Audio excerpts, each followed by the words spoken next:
தமிழ்நாட்டு அரசியலில் அவருடைய வருகையும் அவருடைய வளர்ச்சியும் காலத்தின் கட்டாயம். அது பல பேருக்கு இன்றைக்கு எரிச்சலை ஏற்படுத்தி இருக்கிறது. ஆகவே உதயநிதி ஸ்டாலின் இன்றைக்கு பேசு பொருளாக இருக்கிறார். இன்றைக்கு அவரோடு மல்லு கட்டுவதற்கு சிலர் முன்வருகிறார்கள் என்பதை எதிரிகள் வரலாம், அறையுவர்கள் வரத்தான் செய்யும். அடுத்த குருஷேத்திர யுத்தம் சமீபித்து விட்டது. ஆயுதங்களை எதிரிகள் கூர்வீட்ட ஆரம்பித்து விட்டார்கள்.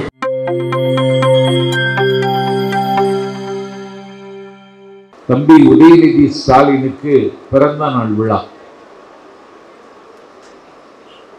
அவருக்கு பிறந்த நாள் கொண்டாடுவதில் திராவிட முன்னேற்ற கழகத்தின் எல்லா அமைப்பும் நான் முந்தி நீ முந்தி என்று போட்டி போட்டுக் கொண்டு உதயநிதியின் பிறந்த நாளை அன்னை தமிழகத்தின் 8 திசையிலும் 16 கோணங்களிலும் நாளும் நடத்தி கொண்டிருக்கிறார்கள். உதயநிதியின் பிறந்த நாளை கொண்டாடினால் ஏதாவது கிடைக்கும் என்ற சுயலாபம் கருதி கொண்டாடுகிறார்களா? உதயநிதியின் பிறந்த நாளை கொண்டாடினால் நாமும் ஒரு நாள் உயரமான இடத்தில் வந்து உட்கார்ந்து விடலாம் என்று கனவு கண்டு கொண்டாடுகிறார்களா? உதயநிதியின் பிறந்த நாளை கொண்டாடினால் அரசியல் ஏதாவது ஆதாயம் கிடைத்துவிடும் என்ற நம்பிக்கையில் கொண்டாடுகிறார்களா? ஏன் இப்படி கொண்டாடுகிறார்கள் என்று எதிரிகளுக்குள்ளேயே ஒரு கேள்வி இன்றைக்கு எழுந்து கொண்டிருக்கிறது. உதயநிதியின் பிறந்த நாளை நாங்கள் கொண்டாடுகிறோம் என்றால் 100 ஆண்டு கால ஆகிறது திராவிட இயக்கம் தொடங்கி. திராவிட இயக்கத்தின் 100ஆண்டு விழாவை கொண்டாடுகிற நேரத்தில், திராவிட முன்னேற்ற கழகத்தின் பவள விழாவை நாங்கள் கொண்டாடுகிற நேரத்தில் தம்பி உதயநிதியின் பிறந்த நாளை கொண்டாடுகிறோம் என்றால் எங்கள் இயக்கத்தை அடுத்த தலைமுறைக்கு கடத்துவதற்கு ஒரு தலைவன் கிடைத்திருக்கிறான் என்ற நம்பிக்கையை நாங்கள் கொண்டாடுகிறோம். லிபியாவில் ஒரு விடுதலை வீரர் இருந்தார். அவனுடைய பெயர் உமர் முக்தார். நான் கல்லூரி மாணவனாக இருந்த பொழுது உமர் முக்தார் குறித்து ஒரு திரைப்படம் வந்தது. அந்த படத்தை நான் ஒரு முறைக்கு பல முறை என்னுடைய இளைய வயதில் நான் பார்த்தேன். அவன் லிபியாவிற்கு விடுதலை கேட்ட காரணத்தினால் அவன் சமரசம் செய்து கொள்ளாமல் போராடியதால் வல்லாதிக்கம் அவருக்கு மரண தண்டனை விதித்தது. மரண தண்டனையை நிறைவேற்றுவதற்கு அவரை தூக்கு மேடையில் நிறுத்தினார்கள். அவன் மரண மேடையில் நிற்கிறான். தூக்கு தண்டனை நிறைவேற்றுகிற நேரத்தில் உமர் முக்தாரிடம் வந்து ஒருவன் கேட்டான், வாட்ஸ் யுவர் லாஸ்ட் டிசைர், உன்னுடைய கடைசி ஆசை என்ன என்று கேட்டான். மரண தண்டனை கைதிகளிடம் தூக்கு தண்டனை நிறைவேற்றுவதற்கு முன்னால் இப்படி ஒரு கேள்வியை கேட்பார்கள். உன்னுடைய கடைசி ஆசை என்னவென்று ஒரு தாயிடத்தில் கேட்டால் அவள் என்னுடைய புதல்வரை கண்களிக்க காண வேண்டும் என்பாள். ஒரு வயது முதிர்ந்த கைதியிடம் கேட்டால் எந்த வலியும் இல்லாமல் என்னை சாகடித்து விடுங்கள் என்பான். ஒரு இளைஞனிடத்தில் கேட்டால்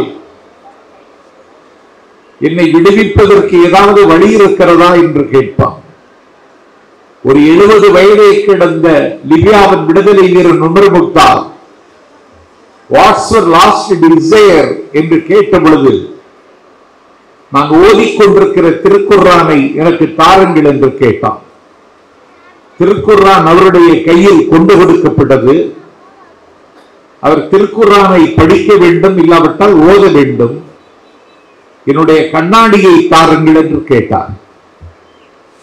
என்னுடைய கண்ணாடியை தாருங்கள் என்று அவர் கேட்ட நிலையில் அவருடைய கண்ணாடி எடுத்துக்கொண்டு அவருடைய பெயரன் மரண மேடை நோக்கி ஓடி வருகிறார். இதை உமர் முக்தார் பார்க்கிறார். அப்பொழுது உமர் முக்தார் சொல்லுகிறார், we will never surrender, we will either win or die, we have the next generation to fight. the generation after and next. நான் எதிரிகளிடத்திலே சமரசம் செய்து கொள்ள தயாரில்லை.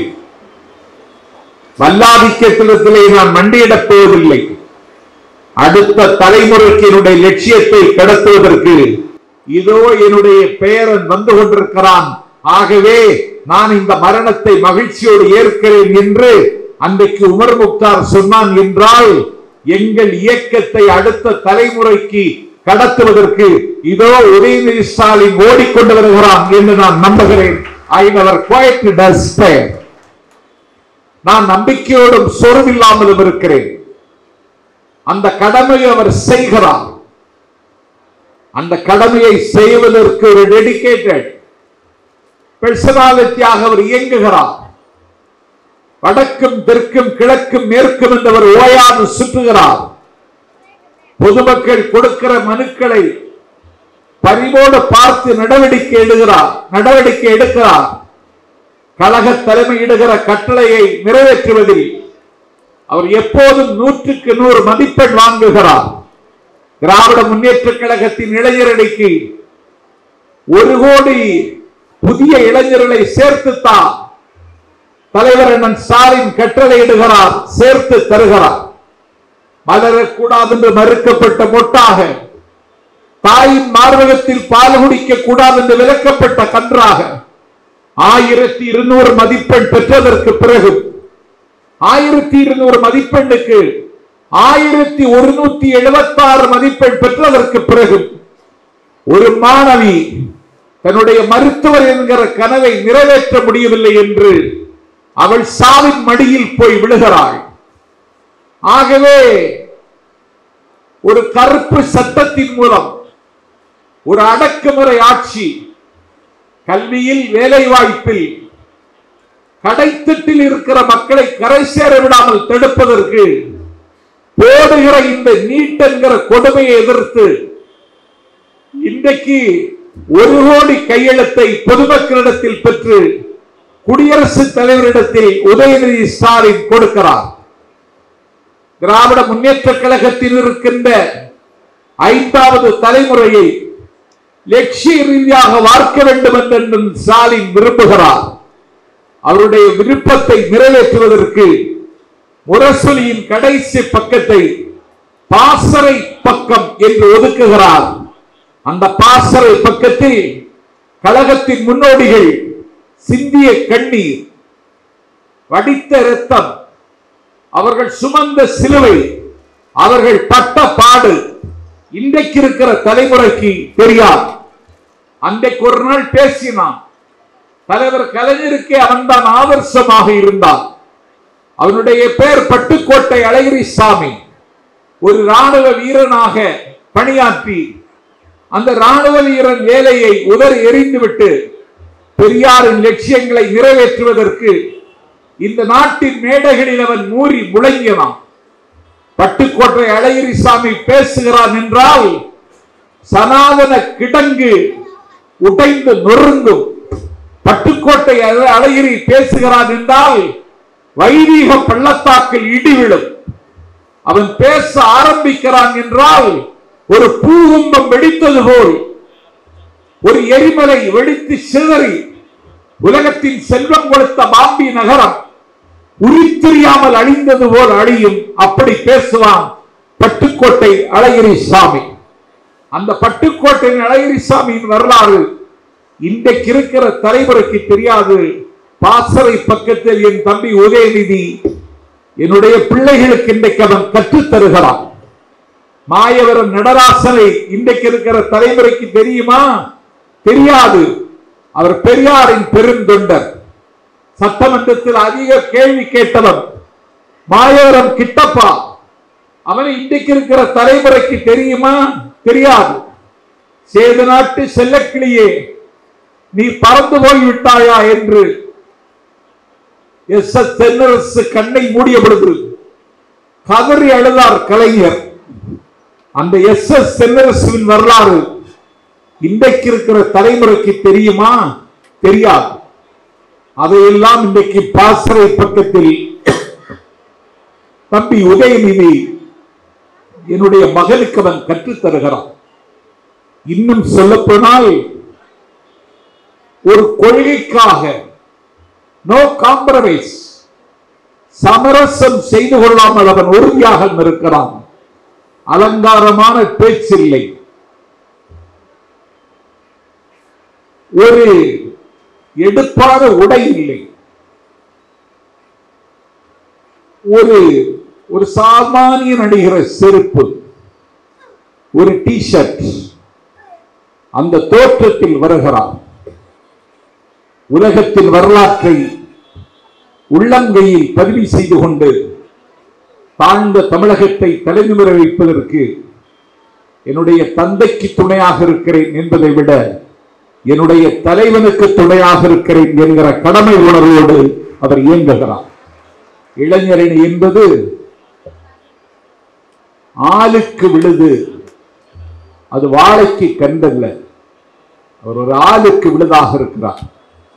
தமிழ்நாட்டு அரசியலில் அவருடைய வருகையும் அவருடைய வளர்ச்சியும் காலத்தின் கட்டாயம். அது பல பேருக்கு இன்றைக்கு எரிச்சலை ஏற்படுத்தி இருக்கிறது. ஆகவே உதயநிதி ஸ்டாலின் இன்றைக்கு பேசு பொருளாகி இருக்கிறார். அவருடைய நடவடிக்கைகளால், அவருடைய அணுகுமுறைகளால் அது தமிழ்நாட்டு அரசியலில் சாத்தியமாகி இருக்கிறது. முதல்வர் ஸ்டாலினுடைய மகன் என்பதற்காக அல்ல, அவர் பேசு பொருள் ஆகி இருப்பது காரணம் தீர்ந்து போகாத திராவிட இயக்கத்தின் அடிப்படை கொள்கைகளின் மீது அவருக்கு அழுத்தமான பற்று இருக்கிறது என்பதை விட அதை நடைமுறைப்படுத்த வேண்டும் என்கிற சேர்வேகம் இருக்கிறது. இங்கே உரையாற்றிய அருள், இங்கே உரையாற்றிய திவ்யா, அவர் ஒரு பொறியியல் கல்லூரியினுடைய ஆங்கில பேராசிரியர். தம்பி அருண், தமிழ் பேச்சு எங்கள் மூச்சு, விஜய் தொலைக்காட்சி நடத்திய பேச்சு போட்டியில் நான் நடுவராக இருந்த அரசியல் சுற்றில் அவன் கலந்து கொண்டவன். இன்றைக்கு வேர்ச்சொல் அகராதியை இன்றைக்கு தேடிக்கொண்டிருக்கிற ஒரு ஆய்வாளர். இவர்களை யாருக்கு தெரியும்? திராவிட முன்னேற்ற கழகத்தில் அடுத்த தலைமுறைக்கு சொற்பொழிவாளர்கள் தேவைப்படுகிறார்கள் என்பதை உணர்ந்து கொண்டதற்கு பிறகு பேச்சு போட்டி என் உயிரின் மேலான என்ற தலைப்பில் என்று அறிவித்தார் தம்பி உதயநிதி ஸ்டாலின். உலக வரலாற்றில் திமுக நிகழ்த்திய இந்த அதிசயத்தை இதுவரைக்கும் எந்த இயக்கமும் நிகழ்த்தவில்லை. பேச்சு போட்டிக்கு அழைப்பு விடுத்தவுடன் பங்கு கொள்வதற்கு பெயர் தந்தவர்களின் எண்ணிக்கை 70,000 பேர். மாவட்ட தலைநகரங்களில் பேச்சு போட்டி, அதிலே தெரிந்தெடுக்கப்பட்டவர்களை மண்டல அளவில் பேச்சு போட்டி, மண்டல அளவில் தேர்ந்தெடுக்கப்பட்டவர்கள் 903 பேர். 70,000 பேரில் 903 பேரை 4 சம்பத்துப்பட்ட நடுவர்கள் தேர்வு செய்கிறோம். அவர்களுக்கு வகுப்பெடுக்க சொன்னார் உதயநிதி. நான் திருவண்ணாமலையில் வகுப்பெடுத்தேன். கடைசியில் 182 பேரை நாங்கள் தெரிவு செய்தோம். அதிலே இவர்கள் இருவரும் வருகிறார்கள். 182 பேரையும் தலைநகர் சென்னையில் தியாகராய நகர், சர்பிட்டி தியாகராய நகரில் அன்பகத்தில் இறுதி பேச்சு போட்டி 3 பேரை தெரிவு செய்தோம். இன்றைக்கு 182 சொற்பொழிவாளர்கள் திமுகவினுடைய பிரச்சாரகர்களாக இன்றைக்கு பணி நியமிக்கப்பட்டிருக்கிறார்கள். பிரச்சார செயலாளர் செய்ய வேண்டிய கடமையை என் தம்பி உதயநிதி ஸ்டாலின் செய்தார். அதை பொறுப்புணர்ந்து செய்தார். அடுத்த தலைமுறைக்கு எங்கள் இயக்கத்தினுடைய வேரை பற்றியும் தெரியாது, விழுதை பற்றியும் தெரியாது. இந்த நாட்டில் எங்களினுடைய மூல தலைவர் டாக்டர் நடேசனா இந்த நாட்டில் சமூக நீதி பற்றி பேசுகிறோம். அன்றைக்கு தென் தமிழகத்திலிருந்து கல்லூரியில் படிக்க வேண்டும் என்று ஆசைப்பட்டு தலைநகர் சென்னைக்கு ஒரு தேசாந்திரியாக புறப்பட்டு வந்தான். அவன் சென்னைக்கு வந்து விட்டான். கல்லூரியில் படிப்பதற்கு இடம் கிடைத்து விட்டது, தங்குவதற்கு இடமில்லை. தங்குவதற்கு இடம் தரமாட்டார்கள். அன்றைக்கு இருந்த ஹோட்டல் எல்லாம் பிராமணாள் ஹோட்டல் என்றுதான் பெயர் இருக்கும். அந்த ஹோட்டலில் போய் சாப்பிடுவதற்கு அவருக்கு அனுமதி இல்லை. பச்சையப்பன் முதலியாரே கூவத்தில் குளித்துக் கொண்டுதான் கல்லூரிக்கு வந்தார். அப்படி உணவு மறுக்கப்பட்டது. தங்குகிற இடத்திற்கு அனுமதி இல்லை. டாக்டர் நடேசனார் வந்தார். வெட்ட வடிவானத்தில் விடிவெள்ளி பூத்ததை போல, வெள்ளருக்கம் காட்டில் முல்லை மலர் பூத்ததை போல வந்தார். திராவிடியன் ஹாஸ்டல் என்று ஒன்றை தொடங்கினார். அந்த திராவிடியன் ஹாஸ்டலில் நம்முடைய இயக்கத்தினுடைய ஆதாரம் அங்கேதான் இருக்கிறது. மாணவர்கள் வந்து சேர்ந்தார்கள். அவர்களுக்கு உணவு இலவசமாக வழங்கப்பட்டது. அந்த திராவிடியன் ஹாஸ்டலில் படித்த மாணவர் தான் இந்தியாவினுடைய நிதித்துறை பினான்ஸ் மினிஸ்டராக இருந்த சர் ஆர்.கே. சண்முகம் செட்டியார். நடேசனாரை தொடர்ந்து டாக்டர் சர்பிடி தியாகராயர் வந்தார். இன்றைக்கு சென்னை மாநகராட்சி பிரியா மேயர். அன்றைக்கு அந்த இடத்தை அலங்கரித்தவர் அவர். இன்றைக்கு நடைமுறைப்படுத்துகிற சத்துணவு திட்டத்திற்கு அகரம் எழுதியவர் அவர். தமிழ்நாட்டினுடைய தங்க மகுடம், முதலமைச்சர் இந்த மகுடம் அவரை தேடி வருகிறது. சர்பிடி தியாகராயர் சொன்னார், என்னையும் என்னுடைய சக தோழன் டி.எம். நாயரையும் ஜவஹர்லால் நேருவும் ஜவஹர்லால் நேருடைய சீடர்களும் இழித்தும் பழித்தும் பேசுகிற இந்த காலத்தில் நான் இந்த மகுடத்தை ஏற்க விரும்பவில்லை, அதை இன்னொருவருக்கு பரிந்துரைக்கிறேன் என்று தன்னை தேடி வந்த முதலமைச்சர் மகுடத்தை தாரை வார்த்து கொடுத்தவர் வெள்ளுடை வேந்தர் சர்பிடி தியாகராயர். லண்டன் வட்டமேசை மாநாட்டில் பேசியவர் டி.எம். நாயர், புகழ்பெற்ற மருத்துவர். லண்டனிலே அவருடைய உயிர் பிரிந்தது. ஆகவே திராவிட இயக்கம் என்கிற இந்த நூற்றாண்டு விழா காணுகிற இயக்கத்திற்கு 3 தலைவர்கள் இன்றைக்கு முகம் தந்தார்கள், முகவரியாக இருந்தார்கள். இன்றைக்கு இருக்கிற தலைமுறைக்கு தெரியாது. தம்பி உதயநிதி ஸ்டாலின் சொன்னார், இதை நாடு முழுக்க இருக்கிற இளைஞர்களுக்கு கொண்டு சேர்க்க வேண்டும், பாசறை கூட்டங்கள் நடத்த வேண்டும், நீங்களும் உரையாற்ற வேண்டும் என்று தமிழ்நாடு முழுவதும் நடந்த பாசறை கூட்டத்தில் நான் ஒரு வகுப்படுத்த ஒரு பேராசிரியரை போல நான் வகுப்படுத்தேன். இந்த அதிசயத்தையும் அந்த தம்பிதான் நிகழ்த்தினான். 100 ஆண்டு கால திராவிட இயக்க வரலாற்றில் ஒரு லட்சியம் சார்ந்து இயங்குகிற இளைஞனாக அவர் தன்னை நிலைநிறுத்திக் கொண்டார். அவரை தமிழ்நாடு இன்றைக்கு ஆச்சரியத்தோடு பார்க்கிறது.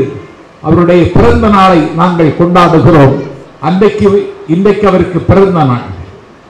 இன்றைக்கு அவரோடு மல்லு கட்டுவதற்கு சில பேர் முன்வருகிறார்கள் என்பதை தம்பி அருணும் தங்கை திவ்யாவும் ஜாடை மாடையாக சொன்னார்கள். எதிரிகள் வரலாம், அறையுவர்கள் வரத்தான் செய்யும். அடுத்த குருஷேத்திர யுத்தம் சமீபித்து விட்டது. ஆயுதங்களை எதிரிகள் கூர்தீட்ட ஆரம்பித்து விட்டார்கள். அன்றைக்கும் அப்படித்தான். தகடூர், இன்றைக்கு அது தர்மபுரி. அந்த மண்ணை ஆண்ட மன்னவனுடைய பேர் அதிகமானோடு சண்டைக்கு வர வேண்டும் என்று தொண்டைமான் விரும்பினான், ஆசைப்பட்டான், மல்லுக்கு நின்றான். தொண்டைமான் அதிகமானோடு சண்டைக்கு வருகிறான் என்ற செய்தி கேள்விப்பட்ட தகடூர் அவைக்களத்தின் புலவராக இருந்த அவ்வை பெருமாட்டி தொண்டைமானிடத்தில் தூதுக்கு சென்றாள். அவள் தொண்டைமானை சந்தித்து விட்டு சொன்னாள், நீ அதிகமானோடு சண்டைக்கு வர விரும்புகிறாய், அவனுடைய உலைக்களத்தை நீ போய் பார். அங்கே ஈட்டிகள் அதனுடைய நுனி முறிந்து கிடக்கும். அங்கே வாட்கள் தன் கைப்படியை இழந்து கிடக்கும். அங்கே அம்புகள் கூர்மையை இழந்து கிடக்கும். அவனுடைய உலைக்களம் முழுவதும் ஆயுதங்கள். எல்லாம் சிதைந்து சிதலமாகி கிடக்கும். என்னவென்றால் அது பல போர்க்களை கண்ட ஆயுதங்கள். உன்னுடைய உலைக்களத்தில் இருக்கிற ஆயுதங்களை பார்க்கிறேன். நீ எண்ணெய் பூசி வைத்திருக்கிறாய், அதன் மேல் மயில்பீலி மாலை எண்ணி அணிந்து வைத்திருக்கிறாய். இவ்வே பீலி அணிந்து மாலை சூட்டி உன்னுடைய ஆயுதங்கள் அடுக்கி வைக்கப்பட்டிருக்கின்றன. அதிகமான உலைக்களத்தில் கிடக்கிற ஆயுதங்கள் பல போர்க்களங்களை கண்டு நுனி சிதைந்து கிடக்கிறது. பல களங்களை கண்ட ஆயுதங்களோடு மாலை சூட்டி வைத்திருக்கிற ஆயுதங்கள் போருக்கு போகுமானால் உன்னுடைய நிலைமை என்னாகும் என்று யோசித்து பார் என்று தொண்டைமானிடத்தில் அன்றைக்கு அவ்வை சொன்னாள். நாங்கள் பல போர்க்களங்களை கண்டவர்கள், பல ஆயுதங்கள் எங்கள் கையில் இருக்கிறது. ஆகவே புதிய ஆயுதங்களை கண்டு பயப்பட வேண்டிய அவசியம் இல்லை என்று அன்றைக்கு தொண்டைமானுக்கு நினைவூட்டினாள் அவ்வை. அதைத்தான் நானும் இங்கே நினைவூட்டுகிறேன்.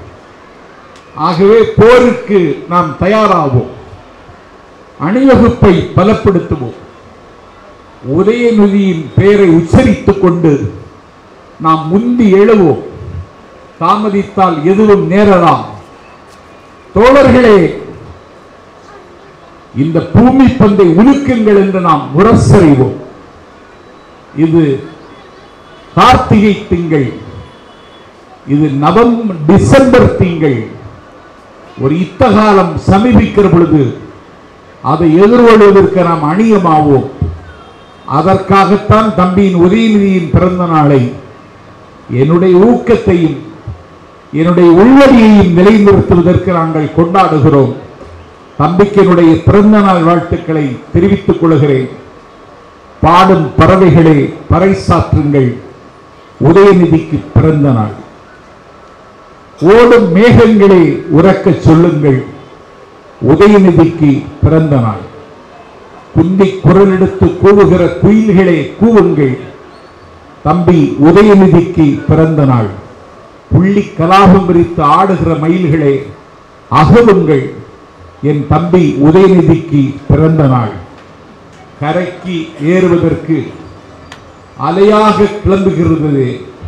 அந்த அலைகளுக்கு சொல்லுகிறேன், அலைகளை ஆரவாரம் செய்யுங்கள், என் தம்பி உதயநிதிக்கு பிறந்த நாள். கும்மாளம் போட்டு குதித்து கீழே விழுகின்ற குற்றாலமே கொட்டி முழக்கு, என் தம்பிக்கு உதயநிதிக்கு பிறந்த நாள். பிறந்த நாள் காணுகிற நாள் எங்களுக்கு சிறந்த நாள்.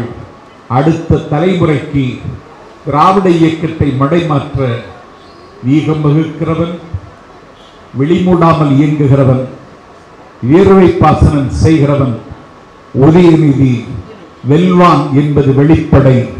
அவனுடைய உழைப்புதான் அதற்கு அடிப்படை என்பதை பதிவு செய்து, இன்னும் நான் பேச ஆரம்பித்தால் சபாநாயகருக்கு கட்டுப்படாத நான் சேகர்பாபுக்கும் கட்டுப்பட வேண்டிய நிலைமை இருப்பதால் விருப்பமில்லாமல் விடைபெறுகிறேன். நன்றி, வணக்கம்.